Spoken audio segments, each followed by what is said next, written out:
Araling Panlipunan 6, Week 2, Quiz Number 1. Natatalakay ang pagkakatatag, layunin, aral at paglaganap ng katipunan.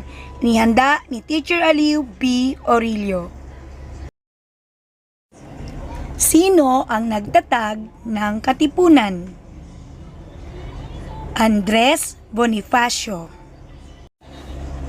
Kailan itinatag ang katipunan? Ikapito ng Hulyo, 1872. Ano ang ibig sabihin ng katipunan o KKK? Ito ay isang lihim na revolusyonaryong samahan na naghangad ng kalayaan ng Pilipinas mula sa Espanya. Ano ang kahulugan ng KKK? Kataas-taasang, kagalang-galangang, katipunan ng mga anak ng bayan. Ano ang pangunahing layunin ng katipunan? Makamit ang kalayaan. Sino ang nagtatag ng La Liga Filipina? Dr. Jose Rizal. Kailan itinatag ang La Liga Filipina?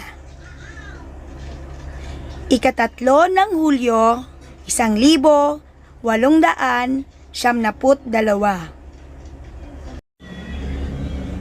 Saan ipinatapon si Dr. Jose Rizal? Dapitan. Kailan ipinatapon si Dr. Jose Rizal? Ika-6 ng Hulyo, 1872. Kailan natuklasan ng mga Kastila ang lihim na samahan ng katipunan? Ika-19 ng Agosto, 1876.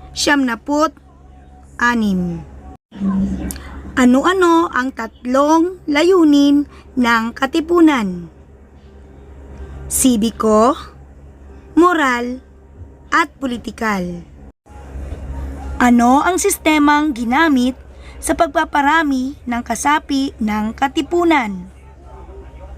Sistemang Tatsulok.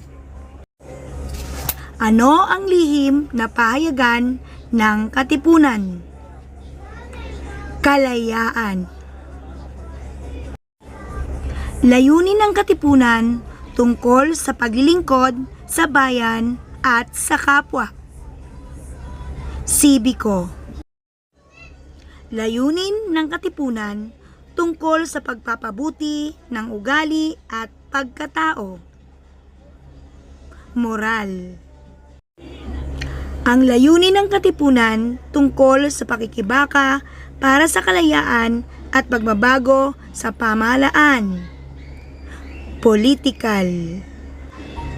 Mga propagandistang nagsulong ng mga reforma sa pamamagitan ng pagsusulat upang mapahayag ang kalagayan ng mga Pilipino sa ilalim ng pamamahala ng Espanya.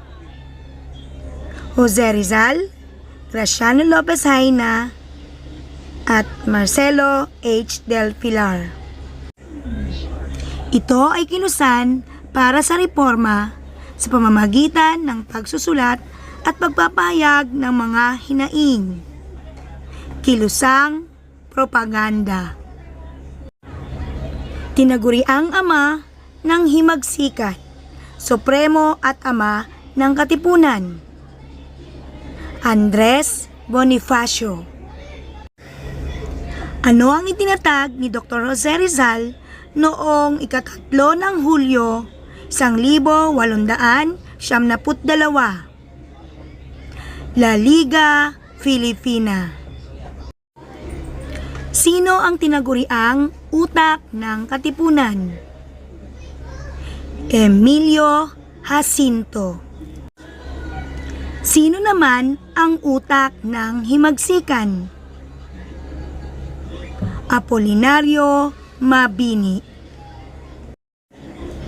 Sino-sino ang dalawang katipunero ang kasama ni Andres Bonifacio noong gabi ng ikapito ng Hulyo 1872 sa Ascaraga Street, Tondo, Manila.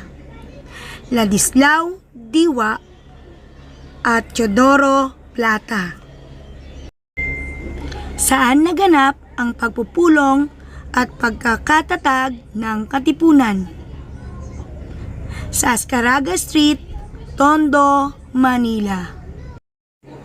Isinulat ni Emilio Jacinto na nagsilbing gabay sa asal at pamumuhay ng mga kasapi ng Katipunan.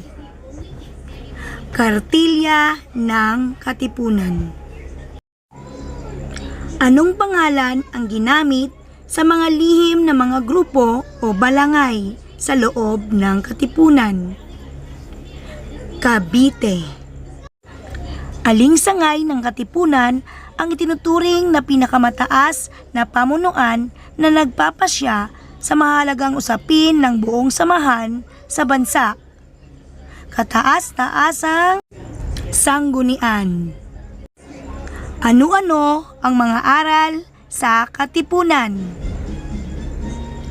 Pagmamahal sa Diyos, pagmamahal sa bayan, pagkakapantay-pantay, katapatan at integridad, paggalang sa kababaihan, pagtutulungan at pagkakaisa, at katapangan at pagsasakripisyo. Please like, share, and subscribe for more videos. Maraming salamat po!